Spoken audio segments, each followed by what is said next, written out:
He looks quite startled, doesn't he? All around the world, all around the world, all around the world, all around the world. Hi everybody. Thanks so much for joining us today. This is Lavender, if you haven't met her yet.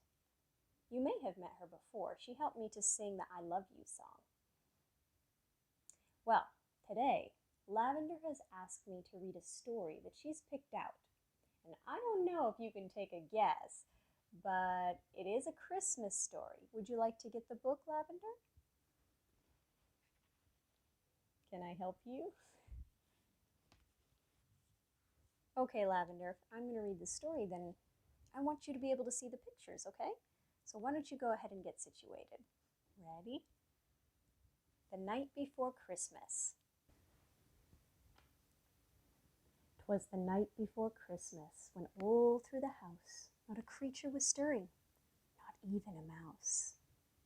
The stockings were hung by the chimney with care, in hopes that St. Nicholas soon would be there. The children were nestled all snug in their beds, while visions of sugar plums danced in their heads. And Mamma in her kerchief and I in my cap had just settled down for a long winter's nap. When out on the lawn there arose such a clatter, I sprang from my bed to see what was the matter. Away to the window I flew like a flash, tore open the shutters and threw up the sash. The moon on the breast of the new-fallen snow gave the luster of midday to objects below, when what to my wondering eyes should appear but a miniature sleigh and 8 tiny reindeer. With a little old driver so lively and quick, I knew in a moment it must be St. Nick. More rapid than eagles his coursers they came, and he whistled and shouted and called them by name. Now Dasher, now Dancer, now Prancer and Vixen, on Comet, on Cupid, on Donner and Blitzen, to the top of the porch, to the top of the wall, now dash away, dash away all. As dry leaves that before the wild hurricane fly, when they meet with an obstacle, mount to the sky, so up to the housetop the coursers they flew, with a sleigh full of toys, and St. Nicholas too.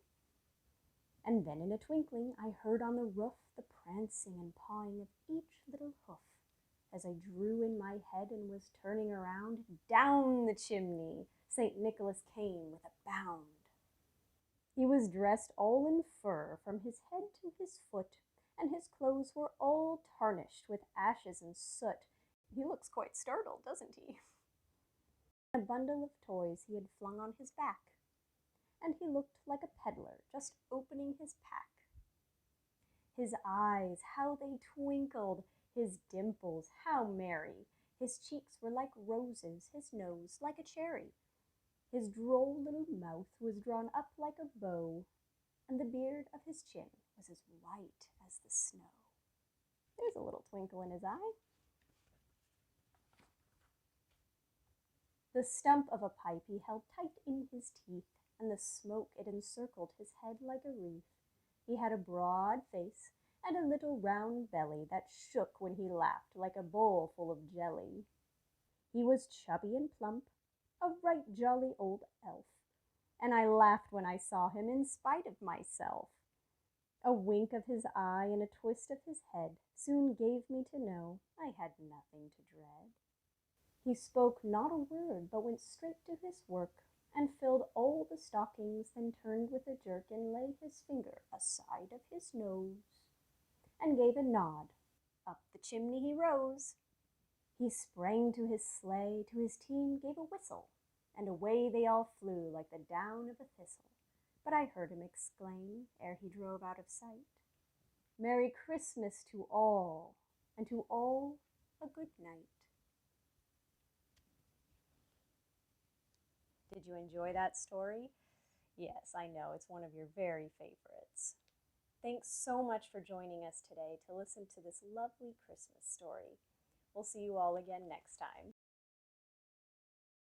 First picture, elves it looks like.